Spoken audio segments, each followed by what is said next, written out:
అందరికీ ముందుగా ధనత్రయోదశి శుభాకాంక్షలు.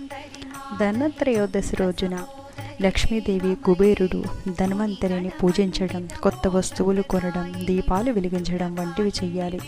ఈ ఏడాది ధనత్రయోదశి అక్టోబర్ 18, 2025 శనివారం నాడు వస్తుంది. ధనత్రయోదశి రోజు చేయవలసిన పనులు: సాయంత్రం వేళ లక్ష్మీదేవి, కుబేరుడు, ధన్వంతరి స్వామికి పూజ చేయాలి. సంపద కోసం లక్ష్మీ కుబేరులను, ఆరోగ్యం కోసం ధన్వంతరిని పూజిస్తారు. బంగారం, వెండి, ఇత్తడి లేదా రాగి పాత్రలు వంటి వస్తువులు కొనుగోలు చేయడం శుభప్రదం. ఇది సంవత్సరం అంతా ఇంట్లో సంపద నిలుస్తుందని సూచిస్తారు. ఉప్పు కొనడం ద్వారా మంచిది. ఇది ప్రతికూల శక్తులను తొలగిస్తుందని నమ్ముతారు. లక్ష్మీదేవిని ఆహ్వానించడానికి ఇంటిని శుభ్రం చేసుకోవాలి. ఇంటి ప్రవేశ ద్వారం వద్ద రంగోలీ వేసి దీపాలు వెలిగించాలి. దీపావళి రోజు